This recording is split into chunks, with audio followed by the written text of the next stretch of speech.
today. Today I'm actually joining you live from my detached garage in my cottage in Port Austin. So if you ever have an idea where Port Austin is, it's at the tip of the thumb in Michigan. Maybe I have that backwards depending on where you look at it. So if you think of the state of Michigan, that's where I'm at right now. And I'm up here because I'm just going to spend the New Year's at our place where we go and vacation. And again, I wanted to thank you so much for joining me today. And I wanted to put this out there before I sort of lost track of it with today's topic. And today's topic I wanted to talk to you about is New Year's resolutions. And I wanted to talk about the fact that I really don't like New Year's resolutions. I don't like only setting a goal at the beginning of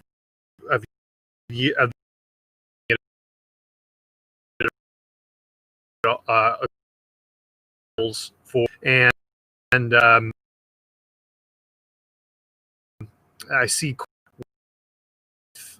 with people that are struggling with change my diet or change some part of my life that I'm unsatisfied with, and I don't necessarily think that this is the right approach to be able to go and have long-term success with our health, with our wellness, with whether it's our career goals, whether it's our goals for life. And that's why I think a lot of them do too great long-term, where people pick up a New Year's resolution and then they stop it. Fitness-wise, I used to work at a big box facility.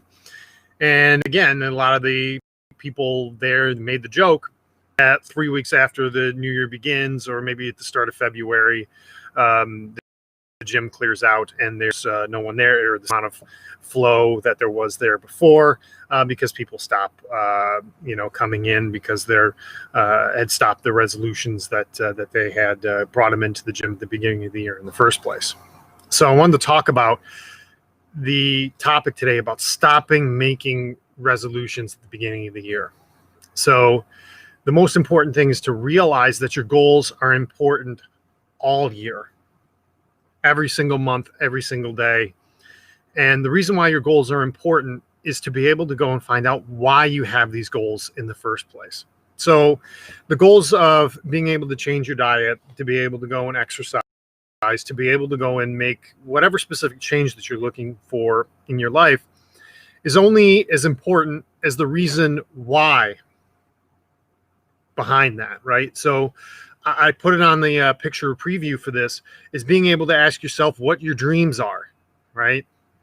So instead of making resolutions, find out what our dreams are. What is it that is going to motivate from day one to day 1,000 that's going to make changes in our life? And I'll give shout outs to people that I know that are friends of mine that post this type of stuff quite a bit. Sue Roski, if you're watching this, posts quite a bit about her sobriety.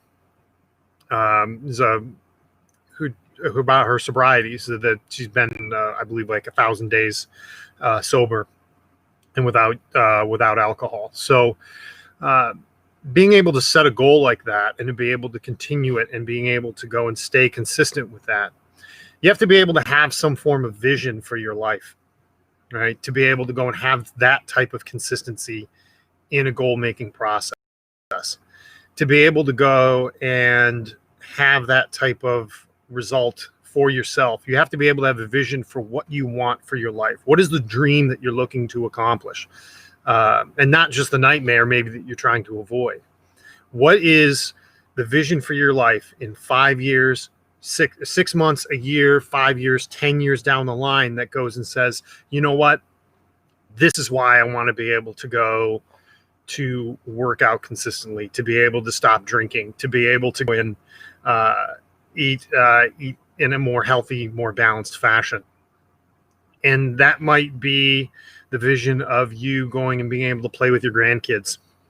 The vision of you being able to go and stop being in chronic pain and being able to be active and do the fun things that you really, really want to do or enjoy doing, or perhaps you did enjoy doing before you were in a lot of pain. whatever that dream is for you, I want you to be able to go and this year resolve to be able to go and start asking yourself the reason why I want to change,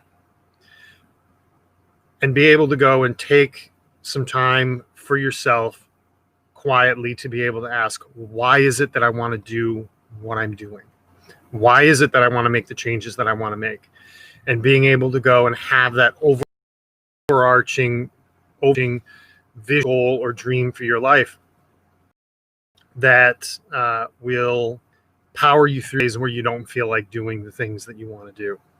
So that way, you know, when you want to be able to go and have that extra snack or skip that workout or not do your stretching or your foam rolling or what have you, be able to go and say, you know, doing this because of my kids, or I want to be able to go and vacation in these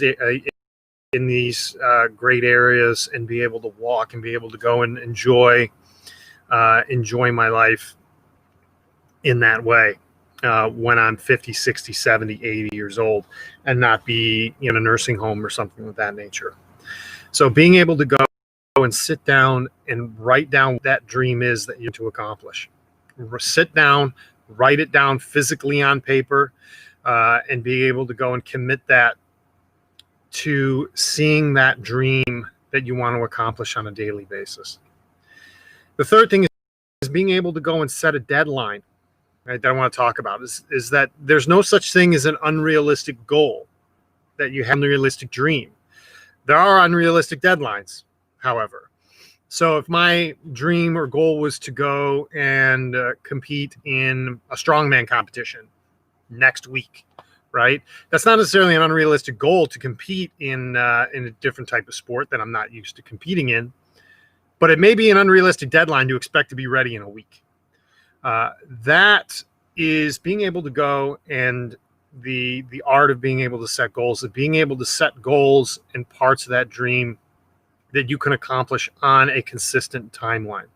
Being able to go and say, all right, well, if I want to be able to lose 50 pounds, you should be able to go and lose X amount of weight on this week, the next week, this month, the next month, and so on and so forth. Being able to set milestones that you can be able to go and point to with that overarching dream and vision in your mind. Now, this doesn't just apply to fitness, but all aspects of life. So I wanted to be able to go, and when I sit down and talk with you guys today about being able to go and set your New Year's resolutions, is that I want this to be the last time that you make a New Year's resolution. I want us to resolve to be working towards our dreams, to be working towards our goals every single day of our lives, not just the one that starts on January 1st. And with that, I'll go and end today's live. I want you to go and I want to thank you all for joining me today. And I hope you guys have a safe, happy New Year, and resolve to end all of your New Year's resolutions for good, and being able to go and start resolving to go and improve your life and achieve your dreams on a daily basis. Thank you so much for joining me today, and I hope you have a great day.